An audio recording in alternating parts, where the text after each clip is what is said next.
The other day I was invited to a bachelorette party. Oh, Joan, And it wasn't one of those like simple one-day parties. No.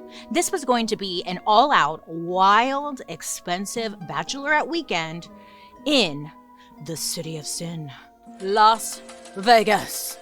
And, I knew exactly what was going to happen, okay? The shots, thunder from down under, $300 dinners, no sleep, bus, no sleep, another bus, And I get it, like you're getting married, but why do we have to go to this expensive city in the middle of the desert to celebrate you getting married? Don't get me wrong, I love Vegas, but it's kind of surprising when you think about it that it's still around.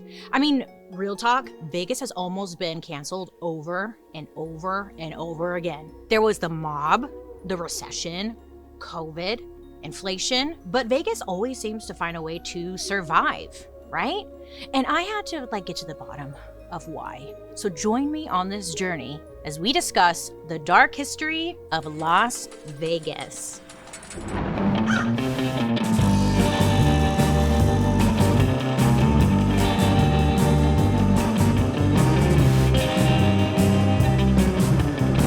Hi friends, I hope you're having a wonderful day today. My name is Bailey Sarian, and I'd like to welcome you to my podcast, Dark History. Here, we believe history does not have to be boring. It might be tragic, sometimes it's happy, but either way, it's our dark history. Now, before we get into it, don't forget to like and subscribe because I'm always posting new content for you. And also, let me know what you think down in the comment section below, because I read comments at the end, did you know that? But now, let's get into today's story, huh? So I know when we think about Vegas, our minds, I don't know about you, but my mind goes to drunken bachelorette parties, male strippers, alcohol, gambling, But for a very long time, Vegas was this weird, empty little town in the desert. Back in the early 1900s, America was very religious, and things like gambling and drinking were illegal in most of the country. And look, we all know just because the government says something is illegal, that doesn't mean people just stick to it. We, the people, tend to just do things illegally in private. But in Vegas, doing something illegal was celebrated. In 1931, gambling officially became legal in Las Vegas. You see, the state was experiencing hard financial times because of the Great Depression, right? A lot of people were. So Nevada was hey, let's let people gamble. Legalizing gambling was also a huge deal because no other state in the country would even think to do this. So, bold and brave. People were just itching to get to the casino. And I think this is kind of where Vegas found their identity, because it's when things in society were frowned upon, Vegas was you know what, let's lean into it. So first was gambling.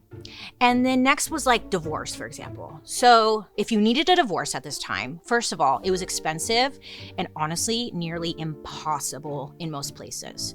But in Vegas, they were you know what? We're gonna look the other way. You could do whatever you want here. Divorce was totally normal, and the wait time to get one was around 6 weeks, which was a lot shorter than other places in the country. So people were fuck yeah, I can get rid of this guy. Let's go. So Vegas at this time is essentially seen as a place where you go and you do naughty activities that maybe you couldn't do anywhere else. Also, in 1931, Vegas was experiencing a ton of foot traffic because of the Hoover Dam. Did you see that one coming? I know, me neither. I forget about the Hoover Dam. I just think, honestly, Hoover, vacuum, I know. Anywho, but Hoover Dam, it's a big dam. It's big and it's Hoover. And it took thousands of workers to build it. These guys would work long hours building a giant freaking dam, right? And by the end of the week, they were ready to do anything else but work, right? So after their shifts, these workers would make their way over to a place just outside of the Las Vegas Strip called Fremont Street. If you've been to Vegas, maybe you've heard or been to Fremont Street. But Fremont Street was kind of the best part of Vegas at this point. I mean, it was the only place that had a paved road. Okay, wow. Plus, the first hotel in Vegas, it was called the Hotel Nevada, was built there, and it was pretty sick. So on Fremont Street, this is where all a bunch of sexy dancers, sex workers, they would just be all out there kind of just entertaining the construction workers a little bit. And Fremont Street was just where you could go and have as much fun as you wanted, legal or not. And people just they were like, they didn't see it. You know what I'm saying? So the workers would spend their free time with like maybe a lady of the night, eat a big fat steak at like the casino. They could gamble, drink whiskey, get a divorce, and then pass out. Like, it just sounded like a blast. Well, then in 1936, the Hoover Dam was finished, and this is what really gave Vegas its signature aesthetic. I guess the dam pumped cheap hydroelectricity, aka water-powered electricity, right into Vegas. So on Fremont Street, they installed a bunch of these huge flashing neon signs all over town, and it really like brought in more people. Tourists from all over the place wanted to see these Vegas lights. It was like this shining lighthouse in the middle of the desert, just calling people to come party. Come party. Come on, Barbie. Let's go party. Honestly, neon signs are really cool. I tried to take a neon sign class to learn how to like make neon signs, but I decided that wasn't my passion in life. Anyways, but they're cool, right? And everyone wanted to see them. And like this, to a lot of people, was like the height of technology. Neon lights. Holy shit, people are like, what? I didn't know light could be blue. It was just like mind-blowing. At this time, I mean, people were still slowly getting access to electricity in their homes. I mean, their grandparents grew up using candles for lights, and now they could see like lights on the street. I mean, come on, this is the future. So Fremont Street became so covered in neon lights that it earned a new nickname, the Glitter Gulch. What's a gulch? Yeah, that's what I call my pussy, the Glitter Gulch. You want some of the Glitter Gulch?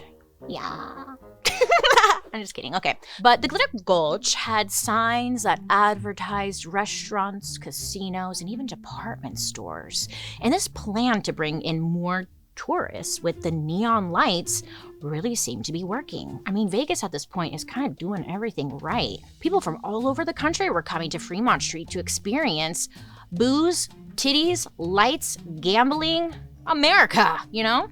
So now there was all this money flowing in Vegas, which naturally means that people are taking notice. I mean, cash is just flowing at these casinos faster than the country has ever seen before. And anytime that much money is flowing, it's gonna attract some dark characters with even darker connections. The sun is coming out. And now I can put away my sweaters and start not wearing them. There's just one problem. My skin is dry as hell. I don't know what's going on. No matter what I slather on it, it just drinks it right up, my skin, and then it's dry in a few hours again. I get oily, the whole rundown. So I needed help, which is why I am excited to partner with Apostrophe. I love Apostrophe. Yes, I do. Apostrophe, if you don't know, is an online platform that connects you with an expert dermatology team to get customized acne and dermatology treatment for your unique skin. So whatever concerns you have, they can address. So whether you're dealing with acne, signs of aging, dark spots, dehydration, Apostrophe helps you get access to the right treatments for your skin. All you have to do is fill out an online consultation and snap a few selfies so they can see what they're working with. They're like, ooh, bitch, you need help. We got you. And I was like, thank you. Then your dermatology provider will create a customized treatment plan just for you. Through Apostrophe, you can get access to oral and topical medications that use clinically proven ingredients to help whatever skin concern you want to address. I personally love Apostrophe because they create customized plans just for my skin, Another great thing about Apostrophe is everything can be done online. Yeah, so you don't have to go to a doctor's office, a dermatologist's office. You don't have to wait in line at the pharmacy. Nay. Appointments can be scheduled online, and if you do need a prescription, Apostrophe can actually ship it straight to your door. I'm never leaving the house. Right now, we have a special deal for our audience. You can get your first visit for only $5 at apostrophe.com/dark history when you use our code DARKHISTORY. That's a savings of $15, and this code is only available to our listeners. So to get started, just go to apostrophe.com/darkhistory and then click Get Started. Then use our code DARKHISTORY at sign up and you'll get your first visit for only $5. A big thank you to Apostrophe for sponsoring today's episode. Now let's get back to the story. So Vegas is taking off. Drinking, sex work, gambling, divorces, whatever. And mobsters are hearing this and seeing a moment of opportunity.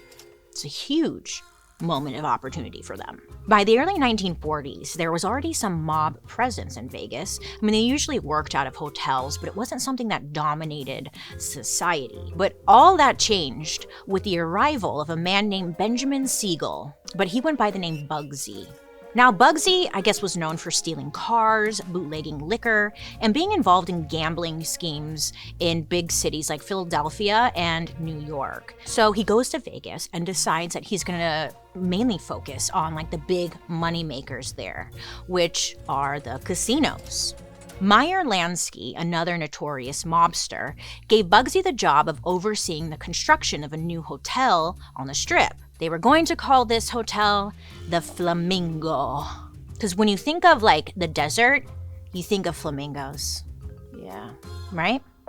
No? Okay. I know. I was like, why'd they name it the Flamingo? So there was a rumor going around that the hotel was named the Flamingo after Bugsy's girlfriend, because Bugsy's girlfriend had like long legs and she was known to get flushed after she drank alcohol. I guess like a flamingo, they must get flushed when they drink alcohol. I don't know. That's just like the rumor. I could see that though. I would be kind of offended. Like, first of all, I'm what? Skinny ass legs, big ass beak. Okay, whatever. Sure, honey, name it the Flamingo. I'd be like, babe, what about the Swan? Yeah? Swan, babe? Don't you want to name it the Swan because I look like a swan, babe? He's like, no, I'm thinking Flamingo. Flamingo? Are you sure, babe? Okay. The Flamingo would be a new casino that doubled as a fancy resort. And like this was new. It was exciting. It was like something you would find in Hollywood. And, you know, they were like, hey, let's like try to redefine this high-end hotel experience, which is a pretty cool thought. Now, even though Bugsy was the golden boy when it came to other mob-related projects, construction at the Flamingo was a disaster. I guess construction was supposed to cost like $1 million at the time, but it ended up taking way longer than expected, and in the end, I think it cost like $6 million to make. So Bugsy had no experience with hotels, therefore, this doesn't end well, because just a few months after the Flamingo's splashy opening, it closed. So the mob blamed Bugsy for the whole thing. And even though the Flamingo did eventually reopen, it really didn't matter. I mean, the whole thing was mishandled. And when you mishandle the mafia's money, what do you think's gonna happen? They're gonna be like, no problem. You know, no. In 1947, Bugsy was found dead in his home in Beverly Hills. Now, listen to this. Listen. Because the case remains unsolved, but many believe, like, who is responsible for it. Okay, so Bugsy gone, dead. And the Flamingo was under new mob management, and it actually became a huge moneymaker. They were getting a cut of all the money coming into the casino by skimming from the top. Skimming comes from gambling. The money goes into the back rooms of the casino, and before it's officially counted, the mob pockets a cut of the profits for themselves. I mean, no one was stopping them, so why not, you know? After the Flamingo, almost every hotel and casino in Las Vegas in some way became like associated with organized crime. Because casinos were bringing in so much money, more mobsters backed more casinos. As casinos were taking off, so did the amount of tourists. And by 1950, 1 million people came to Las Vegas. Only 10 years later, in 1960, that number increased to 10 million. People are happier than ever to head to a city that lets you indulge in some adult activities without any judgment too, you know? Be sloppy. Fall into a bush. No one will know when you go back home. Also, the country had just been through World War II.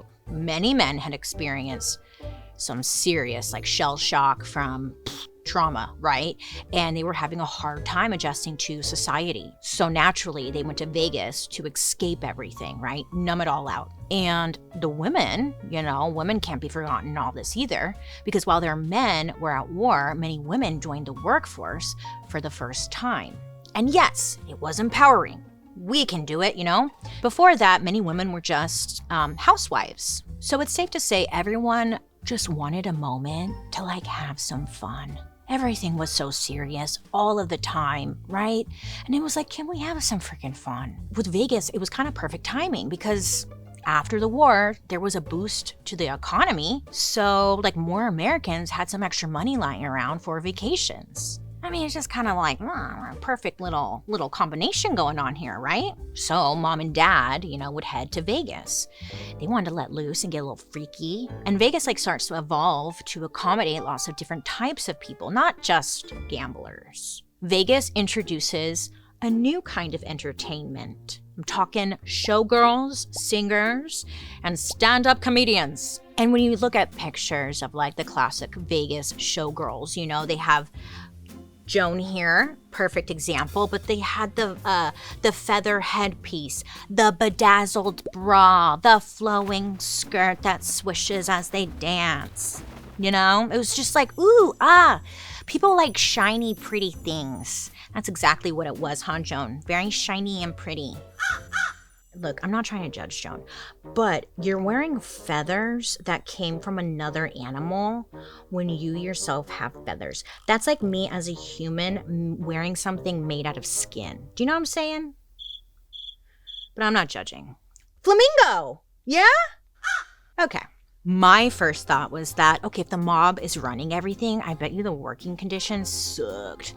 But actually, allegedly, what we read was that it was the exact opposite. Musicians and performers from Los Angeles started to move to Las Vegas, specifically because of how great the wages were. There's this famous comedian, his name was Red Buttons. He once said, quote, 4 weeks in Las Vegas could buy you a third world country. Okay. In 1953, one of the biggest actresses at the time, Marlene Dietrich, debuted her act in Vegas. She made $30,000 per week. Per week. Yeah, if you do the math, beep, bop, boop, boop, that's like $354,000 today.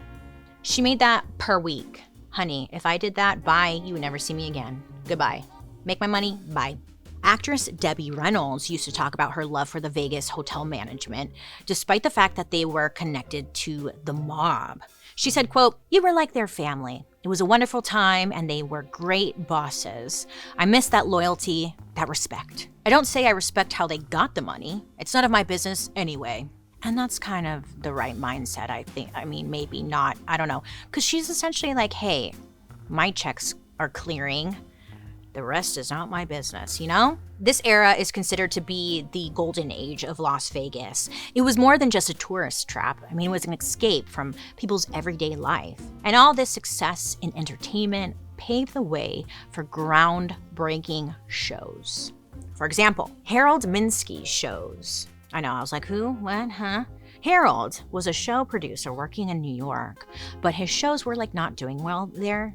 People just didn't get it. A lot of the people were calling his productions indecent because they were a little risque. But that wasn't a problem for the great city of Vegas, right? So when executives heard that this man was available, they were like, hey, you should come to Vegas because that shit will work over here.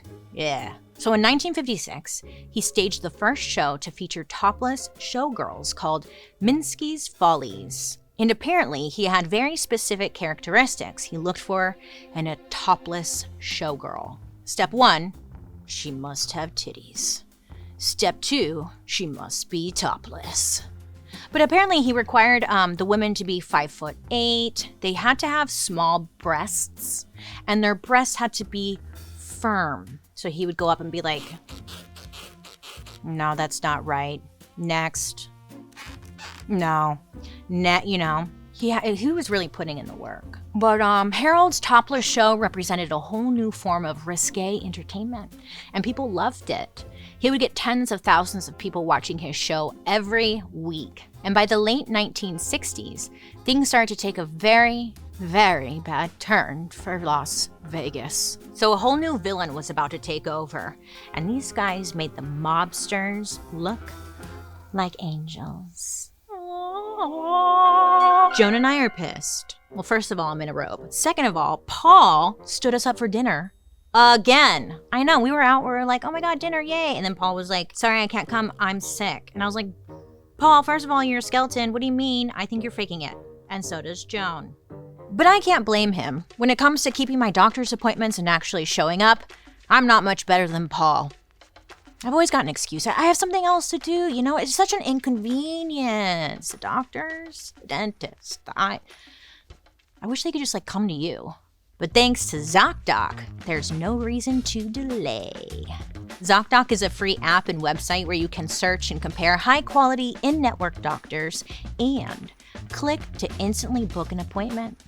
And it's not just like standard doctors. We're talking about booking in-network appointments with more than 100,000 doctors across every specialty, from mental health to dental health, primary care to urgent care. I mean, they got everything. You can filter for doctors who take your insurance and also who are like located nearby. Very convenient. Once you find the right doctor, you can choose an appointment time slot that works for you, and then you can click to instantly book and visit. So you don't have to make any awkward phone calls like, hi, I don't know what I'm doing. You know, you just do it all through the app. I love it. It's too easy. I start making appointments for no damn reason. The best part, and my personal favorite feature, appointments made through ZocDoc happen pretty fast. I'm talking within just 24 to 72 hours of booking. You can even score same-day appointments. Paul? So stop putting off those doctor appointments and go to ZocDoc.com/darkhistory to find and instantly book a top-rated doctor today. That's ZocDoc, ZocDoc.com/darkhistory. ZocDoc.com/darkhistory. So even though like the mobsters essentially run all of Vegas, the average tourist genuinely like had a great time. Okay, you'd hear like, oh my God, Vegas, amazing. But then all this changed in 1969. Nevada passed something called the Corporate Gaming Act. Now this meant that executives and investors would own casinos now. Up until this point, they had to be owned by a person, not a corporation. So famous billionaires like Howard Hughes swooped in and spent hundreds of millions of dollars to buy a bunch of hotels and casinos that had been owned by the mob. And the mob, they couldn't compete with like billionaire type of money, you know? So they slowly started moving out, and big business started moving in. And this is when Vegas starts to look a little different, a little more corporate, a little more sanitized. Remember the neon signs everyone loved? Well, allegedly, they were like too expensive to keep on constantly. So the new business owners replaced these signs with cheaper plastic ones. Now that big businesses were involved in these casinos, law enforcement wanted to crack down on the remaining mob activity happening around town. Law enforcement discovered that the mob's method of skimming from the top brought in over $7 million just between 1974 and 1976. And, you know, at this point, like, they had been doing this for decades, so probably a lot more than that. And once the skimming story hit the news, people began to lose faith in Vegas. Like, people didn't want to gamble somewhere if they were just gonna rip you off, you know? Well, the mob gets in trouble a lot. Mind you, this is a side note. We're kind of like glossing over the mob of it all with Vegas. There's so much more. We could do like just a mob-focused Vegas story if you wanted to.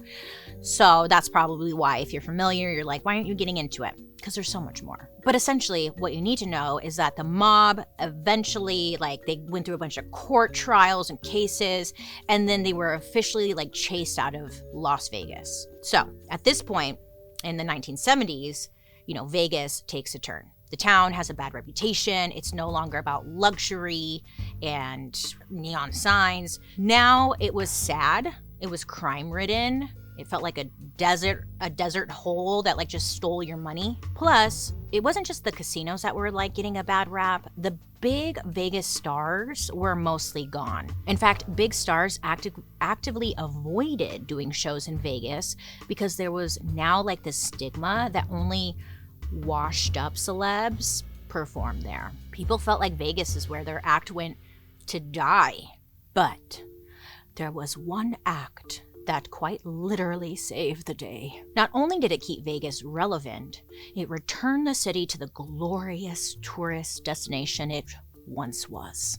Who is this mystical creature that saved Vegas? Well, technically, I mean, this creature was at the end of his career, but it didn't feel that way because he was packing the house every night. Did you guess who I'm talking about? Paul? Did you guess? Paul came dressed up, if you're listening to this on the podcast. Paul is dressed up as the one, the only Elvis Presley. You look just like him. It's crazy. I was like, what? That's crazy. You look just like him. Elvis decides to take a chance on the city. You know Elvis. Huge, massive superstar. Wow. Crazy. So when Elvis, he's at the top of his career or whatever, he definitely did perform in Vegas at some point. But when he originally performed there, it hadn't been a good fit because at this time, the crowds were older. They were there to see Frank Sinatra and Dean Martin. And to them, like Elvis wasn't that, Elvis was this rock and roll sex symbol. So it was like the wrong audience. So the first time that Elvis had performed in Vegas, it was like 1956, and he's up there being all hot, like swinging his hips, singing in that sexy voice. I mean, have you seen the man? He was truly a very handsome man, right? So he's up there doing that, and instead of like screaming, crying teenage girls that he was used to performing for, in Vegas at this time in the 50s, he was performing for like their parents. It just didn't click. Okay, that was the 50s. Elvis was still a young rock star, and a lot of the older generation at the time really didn't like the guy because he was like swiveling his hips. Could you imagine? I know. Oh my God. He's moving his hips. Oh, fuck. But by the end of the 60s, he was just a different performer. I mean, his music career was in a major decline. His albums were not selling well, not as well as they used to. He had spent like the last decade acting in a bunch of movies that turned out to be not so great, but he was majorly in need of a comeback, just like Vegas. Idea. So, bling bling, someone calls up Elvis. Elvis, look, baby, listen. What if we got you a headlining gig at the International Hotel in Vegas? Thoughts? They obviously offered him like a lot of money, right? Elvis agrees. He's like, I'll do it. And the response blew everyone away, honestly, because the tickets sold out right away. Even though the people were like super excited about the show, right? It had been a while since Elvis performed live on stage. So it was kind of like a comeback tour, but no one was sure that he still had what it took to play to like a packed house. Still, the show producers in Vegas were so desperate for a win, they decided to put in a ton of resources behind his act. Elvis was put in a theater which sat 2,000 people, and it was like the largest theater on the Strip at the time. On August 10th, 1970, the audience was packed with a ton of celebrities and important names in the entertainment industry. Half of them were there to support Elvis, and the other half honestly wanted to see like if he would flop. They're like, let's see how bad this show is, yeah? Okay. Elvis was feeling the pressure. Some of his friends and bandmates talked about how nervous he was before going on stage. He just really wanted to be liked, loved, something. There's actual footage of like this first show online. He walks onto the stage in this signature white frilly outfit, and it looks like he's nervous. He's dripping with sweat. He's out of breath. He seems to be freaking out. He takes a sip from like a glass of water, then he dumps the water glass out onto the stage. But as soon as he started to sing, it was clear he did not need to be nervous. The magic was back, baby.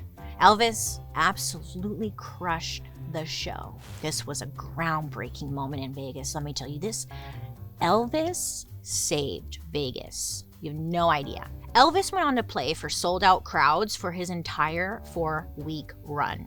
Over 101,000 people would see him in just that opening month between August and September. And that's how we end up with the connection between Elvis and Las Vegas.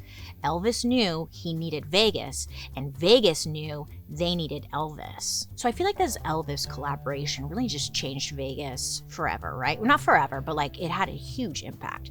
Because after this, I mean, everything was like Elvis themed. I mean, that's why we have like Elvis impersonators marrying drunk people on like the Strip. And we can't forget the iconic Elvis wedding chapel. Elvis is very ingrained in the Vegas culture, I guess. And thanks to Elvis, other celebrities and performers were actually excited and wanted to perform on the Vegas Strip again because they saw like him pop off. They're like, okay, maybe I should try. After this, there was like a big boom in iconic shows like Siegfried and Roy. Remember their magic show? Ooh, magic. We actually covered Siegfried and Roy we did an episode. It's called Creators Ruined by Their Creations. It's a dark history episode, and it's so interesting. You should check it out. Just saying. So more people are coming to Vegas now, right? Because they saw that Elvis is doing well, money's being made. I mean, it's looking good. But if you know anything about Elvis, you know being around unlimited alcohol, fame, gambling, drugs, blah, blah. It was not looking good for Elvis. I mean, just like any trip to Vegas, it went on for a little too long. If you've never been to Vegas, let me tell you, a hot tip. I would say 2, max 3 days in Vegas is it, okay? You don't need to be there for 5 days. You don't need to be there for a week. 2, maybe 3, okay? Nothing good happens after day 3. I got some stories if you want to know. Okay, one time me and my friend Lauren, love Lauren, we went to Vegas and we stayed there for 5 days and it was such a big mistake. We didn't sleep, and that's what happened. But let me tell you, on day 5, I was dusty and I needed to get the hell out of there. Just nothing good happens, but it makes for good stories when you're not on a public platform. Anywho, what I'm saying is Elvis was, he struggled with addiction and all that stuff. And by 1976, like his health and his marriage were just a complete disaster. He was putting on a good show, but it was clear to everybody that he was like physically and mentally struggling. He put on a lot of weight because he wasn't taking care of himself. Plus, he was reportedly using a lot of drugs. And it was clear that it was time to leave Vegas. Finally, on December 12th, 1976, Elvis played his final Vegas show, and just like every other show he performed, he sold out the place. Less than a year later, Elvis would sadly die of a heart attack. When Vegas lost Elvis, not to death, but like the partnership or whatever, they realized like, oh shit, Elvis was really keeping us afloat, They were in trouble once again. So the city was like desperate to pivot to a new chapter that didn't have anything to do with mobs, gambling, or Elvis, right? They're like, we need a rebrand. So by the early 1990s, after struggling for a while, Vegas executives looked around and realized, hey, there is an entire demographic we are just ignoring. Families. Listen, stop talking. I'm always down to try new things, especially when it comes to different kinds of foods. But, as a kid, like some foods were just ruined for me, like vegetarian food. I remember once trying to go vegetarian and only being served broccoli for dinner. I was like, cool. I mean, I know there's more than that, right? And people swear by vegetarian diets. Paul over here says it's what keeps them so young. And he recommended that I give vegetarian food another try with Hungry Root. Hungry Root is the easiest way to eat healthy. They take care of the meal planning each week by recommending delicious recipes tailored to your tastes, nutrition preferences, and your health goals. And each of the meals are designed to have high-quality, nutritious food that supports whatever diet you follow. So whether you're vegetarian, like Paul, or just trying to eat healthy, like me. And I know what you're thinking when you hear the words meal planning. Another thing I have to plan. But planning meals and cooking really can be simple with the help of Hungry Root. Just tell them about your goals and preferences, and they fill out your online cart with personalized recommendations. I personally have enjoyed Hungry Root because of how delicious and fast their recipes are. I mean, all Hungry Root's recipes can be made in just 15 minutes or less. I love a quickie. And with over 15,000 recipes shipped each week, there's something for every taste and nutrition preference. I've been trying some of Hungry Root's vegetarian dishes, like their creamy butternut mac and cheese. Butternut mac and cheese? I was like, yeah. Okay, put that in my mouth, and I did. And it was really good, okay? You're going to love Hungry Root as much as I do. Take advantage of this exclusive offer. For a limited time, get 40% off your first box, plus get a free item in every box for life. What happens when you die? I don't know. Go to hungryroot.com/darkhistory and use code darkhistory. That's hungryroot.com/darkhistory. Code darkhistory to get 40% off your first box and a free item of your choice for life. hungryroot.com/darkhistory. Code darkhistory. Well, this is the 90s too, so you gotta think like this was prime like Disney World, Disneyland, other things like that, you know? Family. So Vegas, they're thinking, how can we kind of be like a Disneyland? Come on, guys, let's think here. How can we get the kids, the families? So in less than 10 years, Vegas demolishes or rebuilds almost like every hotel on the Strip. According to the Center for Gaming Research, it cost $12 billion for Vegas to get this upgrade. It's funny because like throughout the story you learn like Vegas has no money. $12 billion to get a facelift. Like what? Okay. It's like when your parents would tell you they had no money, but then they would go and like buy themselves stuff and you're like, huh? So there was only a few like iconic neon signs left in the city. They tore those down. They dumped them all in this place called the Neon Museum. Have you gone? It's still open. I guess you can go to the museum today. I haven't gone. I've only seen pictures. I would love to go. I love neon lights. I don't know what it is. So on the Strip, they opened up a couple of family-friendly hotels, like the Excalibur. Have you been there? But it's fun. It's not fun, but you can get a room for like $20, you know what I'm saying? And then MGM Hotel, they opened up a small theme park. The Luxor Hotel. Now the Luxor is wild.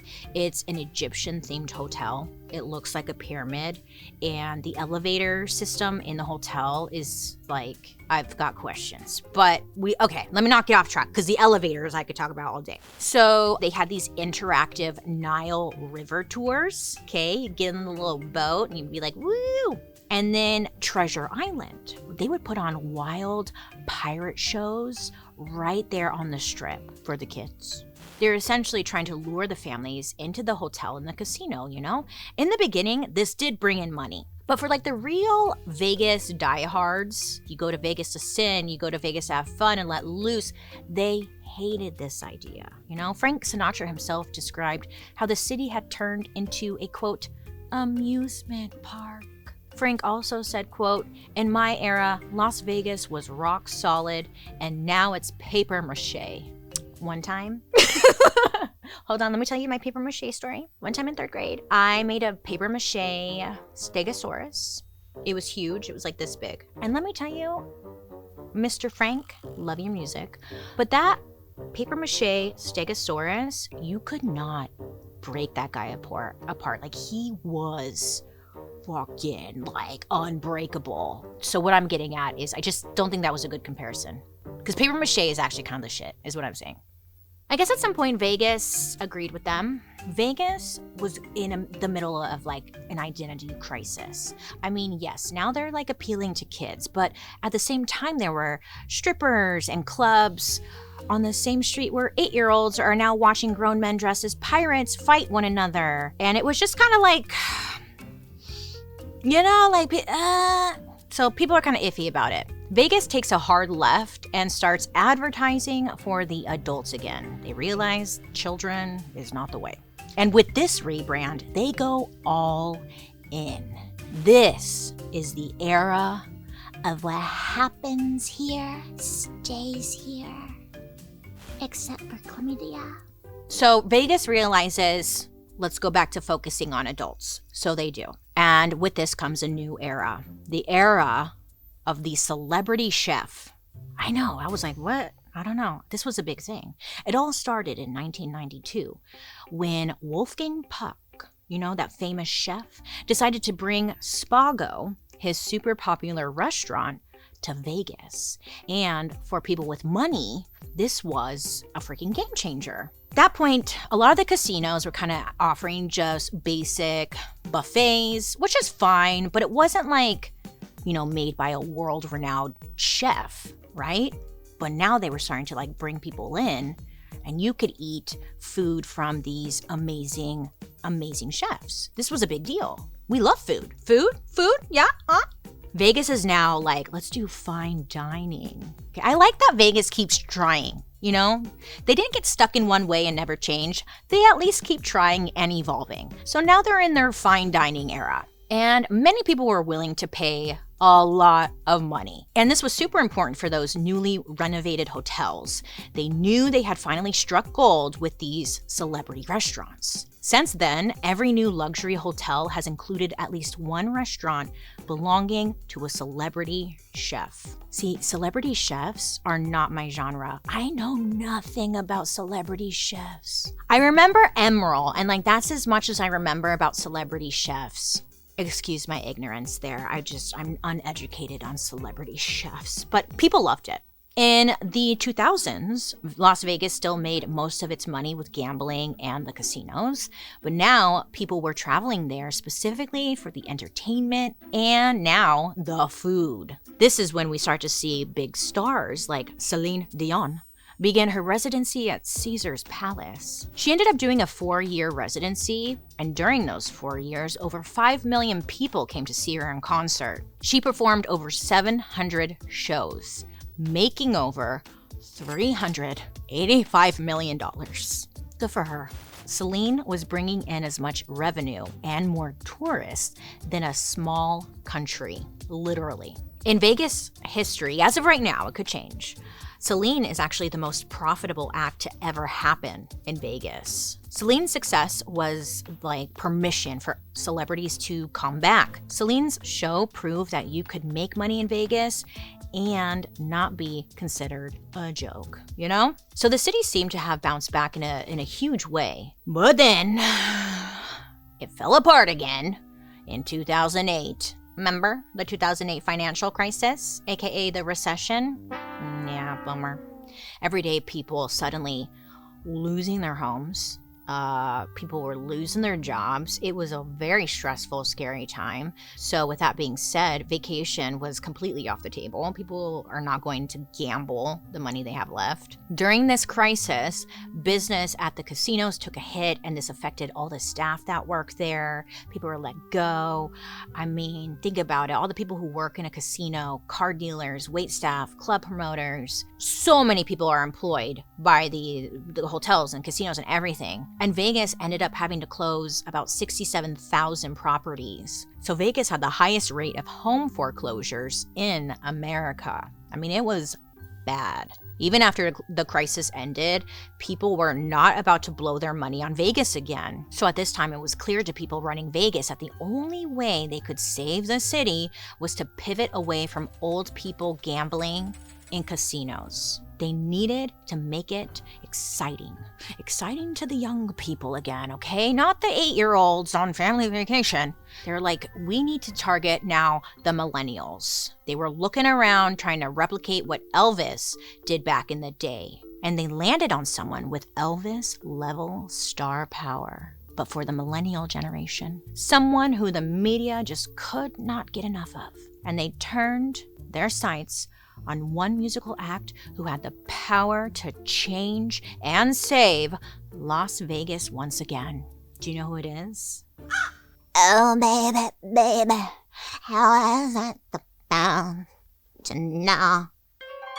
This show is sponsored by Liquid IV. Every week is a busy week, right? And honestly, the only way I'm going to get through it is to give myself little rewards along the way. 11 a.m., time for a treat. 1 p.m., time to scroll on social media for 20 minutes max. 3 p.m., time to give myself one of my favorite indulgences, Liquid IV.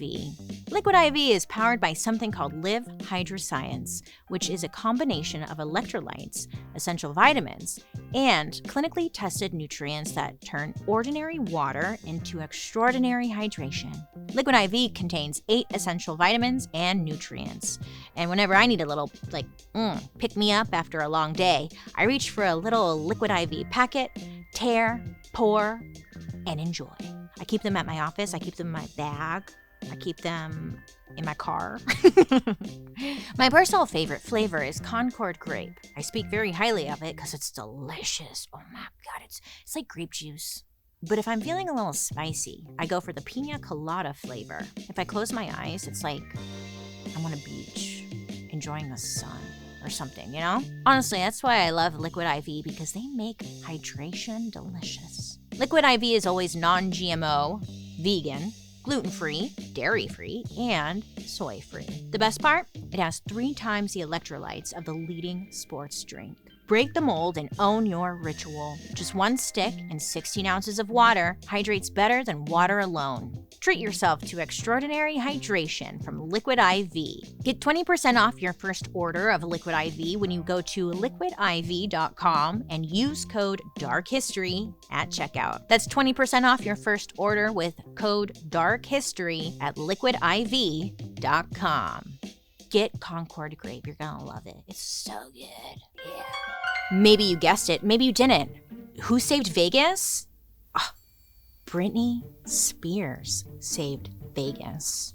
On September 17, 2013, Britney Spears made an appearance on Good Morning America. She announces to the world that she'll be doing a 2-year concert residency at Planet Hollywood. Title of the show, Piece of Me. Now, when I heard this, I lost my shit.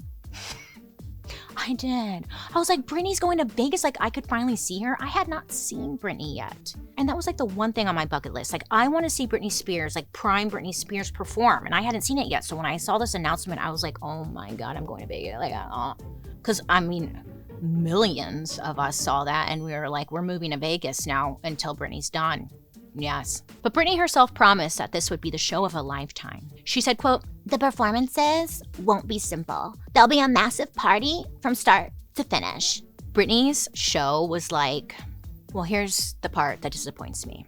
I never got to see the show. I never made it. I went, whatever. But I hear, and what I've seen online, because you could watch the performances on YouTube, which I have. But Britney's show was like this feast for the eyes. I mean, she start the show like, "You better work, bitch." And then the audience would just like, we're gonna work, bitch, you know, losing their damn minds. The show was like modern Vegas wrapped in Britney, you know? It wasn't even Vegas, it was just Britney World. It was Britney World, okay? And I have to say though, knowing what we know now, because I read her book, maybe you did too, she did mention in her book that the whole time she was miserable. She was in a conservatorship and how awful it was, which knowing that now is sad because we all thought that she wanted to be there, you know? Thought, idea, let me know down below in the comment section if we should do an episode on conservatorships. That could be interesting. Let me know if you want to see that. Anywho, back to Britney. So Britney, poor Britney, we love her. She did over 140 performances and she sold 900,000 tickets and the show made over $130 million. And that's just on the concert alone. All those Britney fans needed hotel rooms, meals, gambling money, outfits, whatever. So that overall just helped Vegas's economy, right? So to Vegas executives, it was clear that a star like Britney was a key turning point when it came to bringing young tourists to Vegas, which is what they needed. According to Forbes magazine, quote, Spears' triumph in Las Vegas became a catalyst for a wave of A-list artists to consider Sin City for their own residencies, end quote. After Britney, the other poppies started. The pop stars like Lady Gaga, they followed. Katy Perry, Adele, they were all calling up their managers like, hey, get me on that Britney shit, you know? And Vegas had a wave of huge celebrity residencies. I think it's a great idea. I don't know why people are so against the whole celebrity residency thing. It's nice because if you were a celebrity, it would be nice because you just stay put, you're in a room, you're set up, everything's taken care of, you show up, you perform, and then you're done, and you go home. And like everybody comes to you and you don't have to go to them. You know what I'm saying? So I think that's cool. But also as someone who wants to see them perform, knowing that they're there and they're staying put and not moving to different locations, I think it's nice. Vegas is on this high. They're like, yeah, bring in all these residencies. And people are going, whatever, it's doing better. Wow, Vegas, But you know what happens? 2020, March. Yeah. Guess who comes a-knocking? Good old COVID.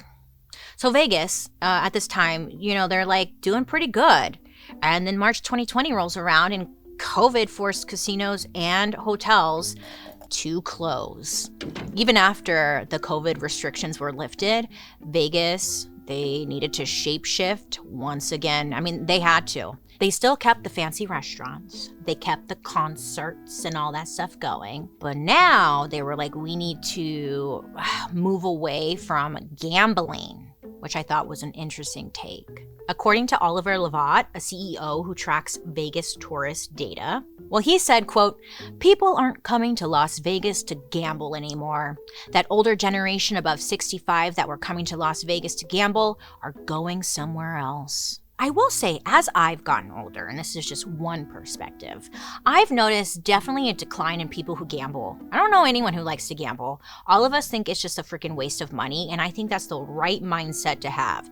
Because you've seen those people who gamble like their whole house away or something, and you're like, what the fuck? I don't want to be that guy. But a lot of us don't really care to gamble. Plus, it's like the money you do have, I'm not gambling that shit. I got $2.45 in my account, okay? No. Vegas is like, okay, now we have to rebrand again, right? So now their focus is on sports.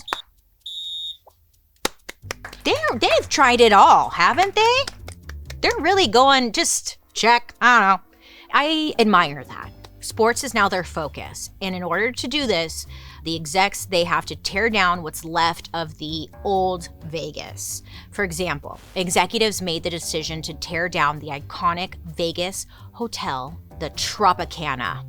Oh, I get the Tropicana and Flamingo mixed up because it's like kind of the same thing. Anyways, so they want to tear this down so they can build a $1.5 billion Major League Baseball stadium. Because when I think of Vegas, I think baseball, so that makes sense. They're planning on calling this stadium New Las Vegas Stadium. I know, because I was thinking, listen, you go to a sports game? Have you gone to a sports game? I went one time and I regretted it because everyone gets so drunk and sloppy and aggressive and they're always flushed in the face and loud. Oh, for what? Sorry. So in my mind, I'm like, great. So they're going to put like a stadium there and have all these drunk fans everywhere in a Vegas stadium. Like, I can't imagine that's going to be a good time. Plus, it's hot, 112 degrees. You're going to die. So that's what they're doing. The stadium is supposed to open in the beginning of 2028. So stay tuned for that. Maybe I'm all wrong and it'll be like the best thing ever. Wouldn't it be funny though if like I talk all this shit and then on the opening day of like the baseball, you're watching the baseball game in Vegas and then the camera does like an audience pan and then you just low-key see me there with my beer. Like, you know, wouldn't that be kind of funny? You'd be like, Bailey, you hypocrite. And I'd be like, yeah, well, I never said I wasn't. Vegas, huh? What do you think? There's a story behind it. It's pretty wild, but it's had so many chapters and so many identities. Vegas, right? It's kind of interesting and it's kind of cool because most places don't like to adapt. They stay in their ways and they never change. And Vegas is like down to fucking figure it out and make it work. And I think that's kind of cool. I initially actually wanted to do this episode because I read the book, Elvis and Me. Have you read that book? It was really good. I liked it. I thought it was sad, of course. And in the book, it really talked about how Vegas wasn't doing well, Elvis wasn't doing well. They came together and literally Elvis saved Vegas. And I was like, oh my God, this is so interesting. This could be like an interesting episode. And that's really what led me here. And it's made me realize that Vegas has constantly rebranded itself and it seems to be uncancelable. Like it won't go away. I don't think that's a bad thing, but like, it's just interesting because throughout history, Vegas has come so close to like almost shutting down and then they're able to bring it back with someone. Like, it's Britney, bitch. You know, like just wild. But you have to give them respect where it's due. Vegas, they always manage to find a way to stay relevant. Oh yeah, baby. So I'm kind of looking forward to going to that bachelorette party. Last time I went to Chippendales, which was kind of sad because it was empty. There was like us and then maybe like 4 other people around. And let me tell you, I got called on stage. I would show you the video, but it's not appropriate. And I definitely had dick in my face. And where am I going with this? I think everyone should go to Vegas once in their life just to see it. It's very commercial now and it's really safe. There was a period there where it was really sketchy, but now the last time I went, like it felt very, very safe. And that's what I think about Vegas. You know, I have a friend, her name's Lindsay. Hey, Lindsay. She lives in Vegas, this bitch. She's crazy. She's not crazy. She is very smart, successful, independent businesswoman, and I love her for that. But she tells me all of her, like, dating stories because she tells me, like, dating in Vegas is the worst thing ever. She's like, you will never find a partner in Vegas because people are constantly coming and going. It's like a terminal. Nobody stays. And the people that do stay forever. So it's like the same people all the time. In other words, if you're single and you want to like date someone, don't go to Vegas to meet your partner because it's probably not going to happen. Unless you want a one-night stand. You know, that's my advice. And don't get married in Vegas. Well, you can. Never mind. Sorry, never mind. Okay. I need to gather my thoughts because when I talk about Vegas, I have so many stories and it's like, which one do you, I can't just start telling you the story because then you need the full story and that would take another 45 minutes. You know what I'm saying? So let me know down in the comment section if you want me to share some Vegas stories, like the time I thought I got married. You know something people absolutely love? No, not Twinkies.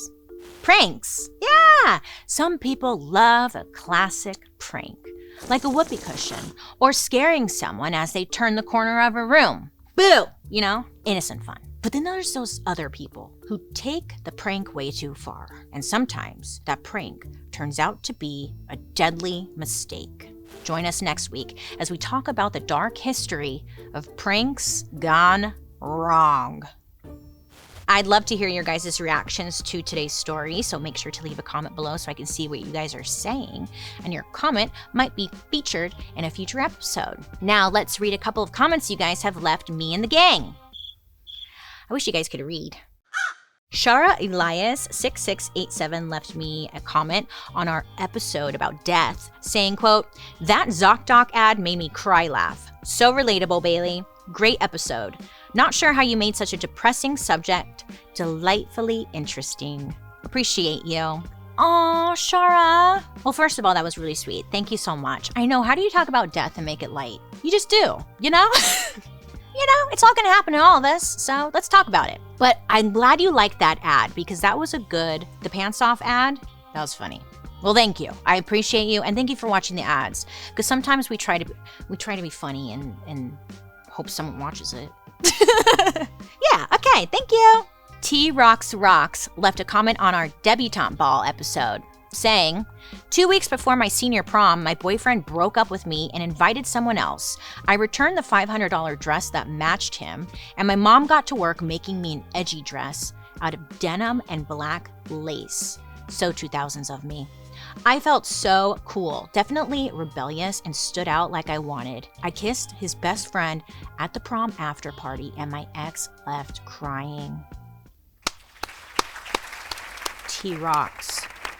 T-Rocks, you rock. Because that story had everything. Listen, drama, revenge, characters, happy ending, sewing.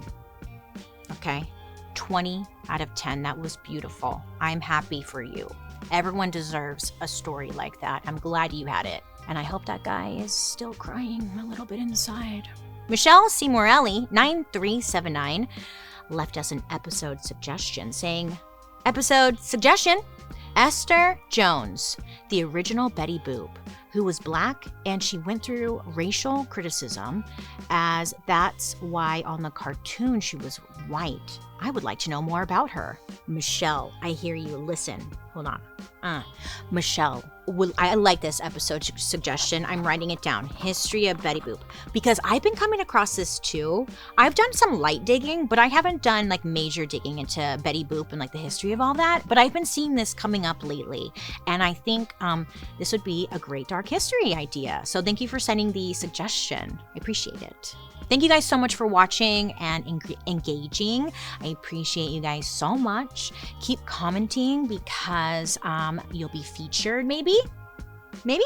Or maybe you won't, but I do see your comments. Did you know you can join me over on my YouTube where you can watch these episodes on Thursday after the podcast airs? Because maybe you're a visual person and you want to see how gorgeous we all look. And by we, I mean me and my friends. And also while you're there, you can catch my murder, mystery, and makeup. Huh? Hey. Well, don't forget to subscribe. And if you don't know, Dark History is an Audio Boom original. A special thank you to our expert, Larry Gregg, Curator's Distinguished Teaching Professor Emeritus of History, and author of Bugsy's Shadow, Mo Sedway, Bugsy Siegel, and the birth of organized crime in Las Vegas. And if you didn't know, I'm your host, Bailey Sarian. I hope you have a good day, you make good choices, and I'll be talking to you soon. Goodbye. Nice and firm.